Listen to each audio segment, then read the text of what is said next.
Good morning, fellow teachers and students.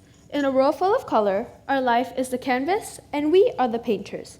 Every individual here is an artist, and today I hope to help you form a new discovery of a new piece of art which can help you to further enhance your own personal masterpiece. So, what is it? The concept of liminal spaces encapsulates the transition from one space to another. This gives us time to reflect, whether it's socially, personally, physically, intellectually, or otherwise. In this time, we're able to find out who we truly are, and in the process, negative feelings are inevitable.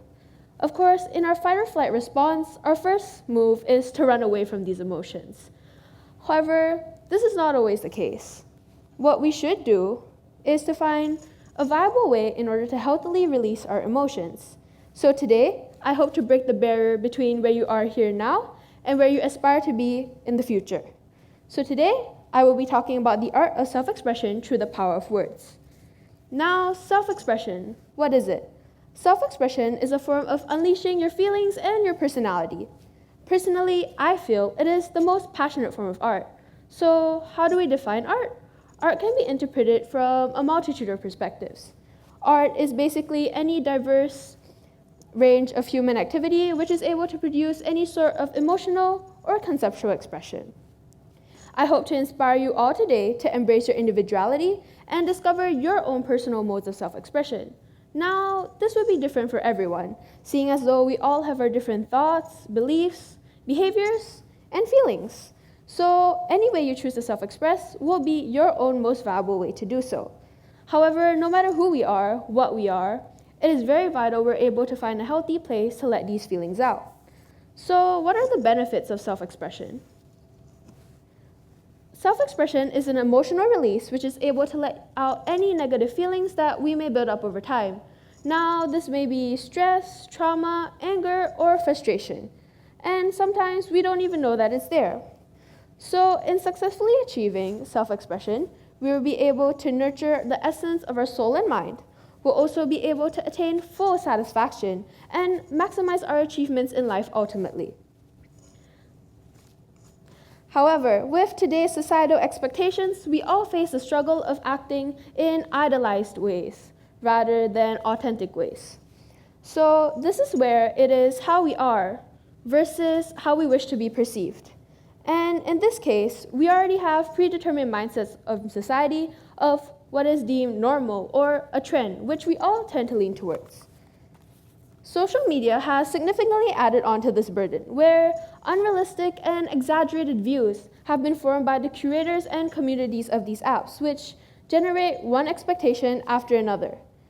Because of this, individuals tend to carefully manicure and create personal profiles that are more socially desirable. And in that, it is to receive the feedback that we want to hear, which is something we can all relate to. However, this is the fine line of the concept of self-authenticity and self-idolization, which is the fine line between reality and illusion. A failure to self-express can lead to negative thoughts and feelings over time, which may lead to extreme stress or anxiety, and we do not want that. So in doing this, we need to find a healthy way to express and channel these emotions. So without further ado, today I'll be sharing one of my personal methods of self-expression. Of course, there are countless ways for you to do so, and in your freedom of expression, do use whatever matter makes you most viable or confident, which will differ from our different paradigms, thoughts, and beliefs. Personally, for me, my method of self-expression is through expressive writing. So in this writing, it can be through journal writing, article writing, diaries, or poetry. And for me, words eminently carry worth. They're able to articulate some of the feelings that sometimes I'm unable to say out loud. And for me, personally, I find that words have helped me embark on my own self-healing journey. As long as you're confident and relay your truths in your writing, it can be a very powerful form of self-expression. Now, over the years, I've developed a very deep interest in poetry. So, what is poetry? I'm sure we all know this by now. Poetry is the art of word to convey a multitude of thoughts and feelings, and it is a form of artistic literature which we can find through sound, rhythm, and meaning. So poetry, to me, is a language in itself. It has existed for 4,000 years, and we can easily see these from articles, newspapers, journals, and it can be even recited out loud through slam poetry. There is no fixed way that we can apply this, as it is a free and artistic way for you to express yourself.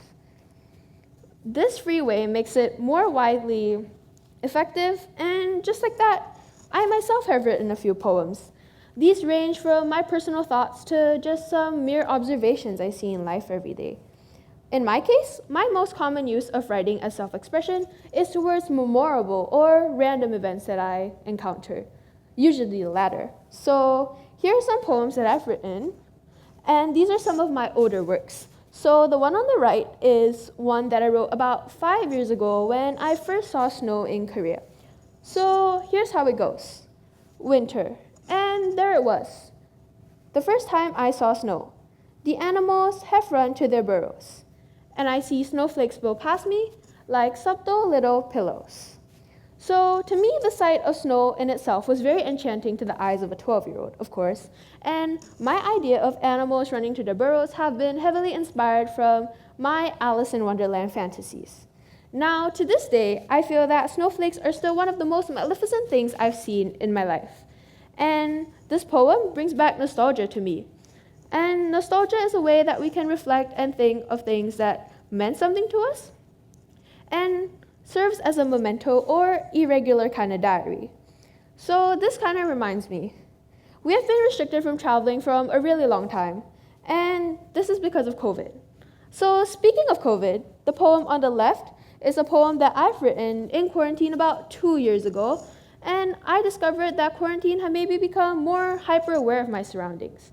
More than walking through the aisle of a supermarket, I now start to notice the people in line.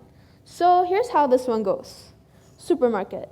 The line doesn't seem to move, so I take a quick look around me. In one trolley, I see a baby with a hat. Turn to the left, and there's 2 ladies having a chat. And to my right, a lady with a tat. Better get ready. I'm next in line, in fact. Cha-ching, cha-ching, your total will be $8.80.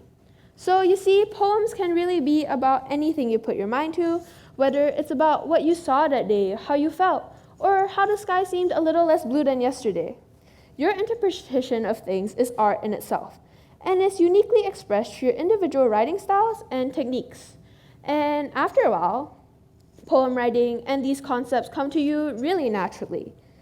And some few main concepts you should have already been equipped with by now. So here are some of the above. We have the most common one, which is rhyming, which helps us to create a memorable effect when we write a poem. So this can be in words such as roses are red, violets are blue. Next, we have repetition, which is also a very commonly used concept, which can go from things such as over and over, sorry, not sorry, or get ready, get set, go. And these also create memorable, lasting effects on your readers. And it also helps to evoke some sort of emotional response in the process. Lastly, which is the most fun one in my opinion, onomatopoeia. This is the sound of a word, which can be boom, wow, splash, or crash. This creates familiarity to your readers and also appeals to your reader senses. Another thing you can take note of is the length of your poems. So this can be either a 4-line stanza, an 8-line trillet, or a 14-line sonnet. The freedom is really in your hands. And of course, from what I've shared, there are way more concepts and techniques that you can apply, and there's no need to restrict yourself. No matter the language, your power of words embody a form of emotion in an artistic and free way. You write what you want based on how you want it, and you choose how you want to start and end it. The beauty of expressive writing to me is that there's no right or wrong. I hope everybody knows today that the people around you play a very important part in your art of self-expression. Let them be the extra dash of color you add to your masterpiece. Our individualized way of expression is ultimately our biggest gift. No one can take it away from you. We should always be ourselves no matter the case and express ourselves in the most authentic manner as possible to promote our journey of healing. Self-expression is optional, but ultimately is something we all have to step up to and embrace. This crosses the barrier of liminal spaces of where you are here now and where you would like to be in the future, whether this is in 2 years, 2 months, or even 2 days. You can start this fulfilling process now Better late than never, and I'm sure you'll share the fruits of your labor. I wish you all the best if you do wish to embark on this self-healing journey, whether you used to choose words or dance or whatever matter it is that you're confident in expressing yourself. Whatever matter you're confident in is the most authentic way as possible and will help to promote your journey of healing as viably as possible. Thank you for listening.